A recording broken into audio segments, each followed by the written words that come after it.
আসসালামু আলাইকুম viewers, welcome back to my channel Samira Sanjana. আবার নতুন একটা রেসিপি নিয়ে আপনাদের মাঝে চলে আসলাম। আজ আমি আপনাদেরকে তৈরি করে দেখাবো একদমই নরম তুলতুলে নান রুটি তৈরি করে, তাও আবার গ্যাসের চুলায়। আপনারা কিভাবে এই অল্প কিছু উপকরণ দিয়ে এবং কি খুবই সহজভাবে নান রুটি তৈরি করবেন তাই আজ আপনাদের সাথে শেয়ার করব। আশা করি আমার এই ভিডিওটি আপনার কাছে ভালো লাগবে, তাই ভিডিওটি না টেনে পুরোটা ভিডিও দেখার অনুরোধ রইল। তো চলুন এই নরম তুলতুলে গ্যাসের চুলায় কিভাবে নান রুটি তৈরি করতে হয় আমরা একবার দেখে নিই।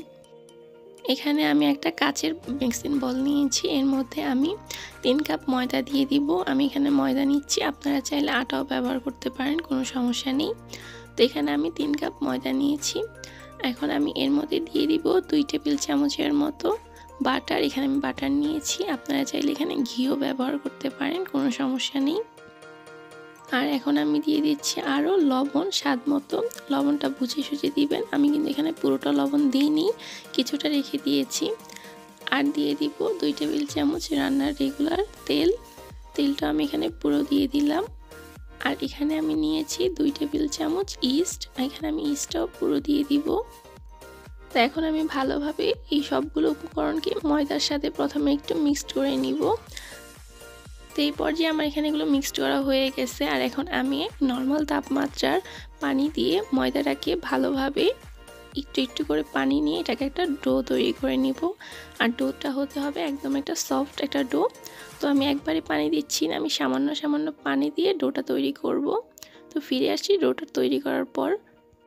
তো দেখুন এরই মাঝে আমার ডোটা তৈরি হয়ে গেছে। আর এই পর্যায়ে কিন্তু হাতে লেগে আসতেছে, তো লেগে আসলেও কোনো সমস্যা নেই, এই পর্যায়ে কোনো ময়দা দেওয়া যাবে না। এই পর্যায়ে হাতে একটু তেল নিয়ে এর উপরে মেখে দিতে হবে, আর তাতে করে আর হাতে লেগে আসবে না। তো আমি আবারও আরেকটু রান্নার রেগুলার তেল নিয়ে এর উপরে একটু মেখে নিব।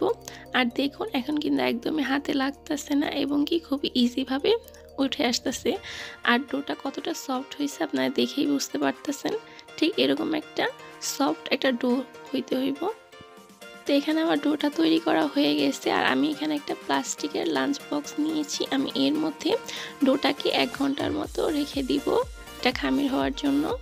আপনারা চাইলে একটা বোলের মধ্যেও র্যাপিং পেপার দিয়ে র্যাপ করে রাখতে পারেন, কিন্তু আমার কাছে বক্সেই সুবিধা হয়, তাই আমি এখানে বক্সেই রেখে ঢাকনাটা দিয়ে ভালোভাবে আটকিয়ে দিব। আর এর মধ্যে আমি রেখে দিব। আর ফিরে আসছি ঠিক 1 ঘন্টা পর। তো চলে আসলাম আমি 1 ঘন্টা পর। আর দেখুন ময়দার খামিরটা কিন্তু ফুলে ডাবল হয়ে গেছে। দেখুন এটা কিন্তু ছিল একদমই ছোট আর এত বড় হয়ে গেছে, তার মানে এটা আমি 1 ঘন্টা যে রেস্টে রেখেছিলাম তাতে করে এটা ফুলে ডাবল হয়ে গেছে। তো এই পর্যায়ে আমি এটাকে এখন একটু ভালোভাবে মিক্সড করে নিব।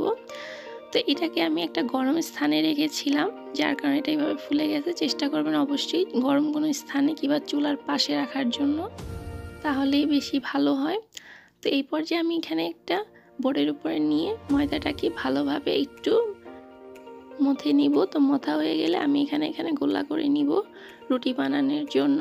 আর আমি ঠিক এই সাইজেরই গোলা নিচ্ছি, আপনারা চাইলে ছোট কিংবা বড় নিতে পারেন আপনাদের পছন্দ অনুযায়ী। তো ফিরে আসছি গোলাগুলো কাটা হওয়ার পরে।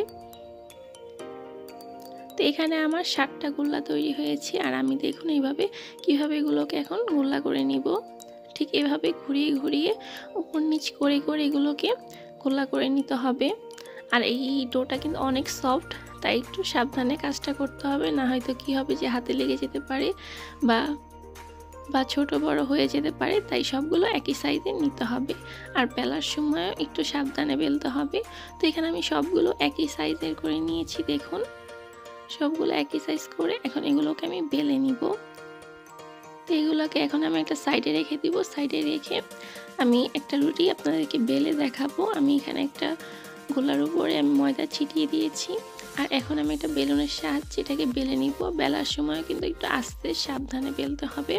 আর রুটিটা আপনি কতটুকু ছোট বা বড় করবেন এটা একদমই আপনার পছন্দের উপর ডিপেন্ড করে। তো আমি এখানে একটু বড় করেই নিয়েছি। আর ঠিক মোটাটা আমি এরকমভাবে রেখেছি দেখুন। তো এটাকে আপনারা চাইলে আরও মোটা করতে পারেন বা আরও পাতলা করতে পারেন, আমি একটু পাতলা করেই নিয়েছি। আপনারা চাইলে রুটিটাকে আরও ছোট করে আরেকটু মোটা করে নিতে পারেন।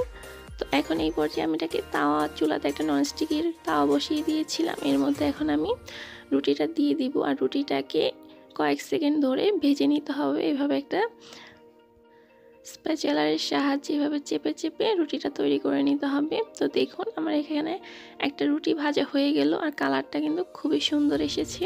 তো আমি এভাবেই বাকি সবগুলো রুটি ভেজে নিয়ে আমি ফিরে আসছি।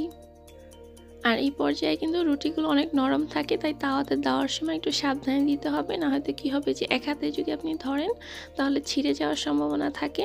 তাই দুই হাতে ধরে সাবধানে আলতো হাতে তাওয়াতে দিতে হবে রুটিটা। আর দেখুন এটা কিন্তু ফুলে ডাবল হয়ে গেছে ভাজার পরে। আর এটা কতটা সফট হয়েছে তাও আমি আপনাদেরকে একটু ভাজ করে দেখিয়ে দিলাম। তো এই ছিল আমার আজকের গ্যাসের চুলায় নরম তুলতুলে নান রুটি রেসিপি। আর দেখলেন তো কত অল্প কিছু উপকরণ দিয়ে আমরা চাইলে একদম ঘরেই তৈরি করে নিতে পারি নান রুটি রেসিপি। তো আশা করি আমার আজকের রেসিপিটা আপনার কাছে ভালো লেগেছে। যদি আমার রেসিপিটি আমার ভালো লেগে থাকে তাহলে অবশ্যই আমার পাশে থাকবেন। আজ এখানেই বিদায় নিচ্ছি। আল্লাহ হাফেজ।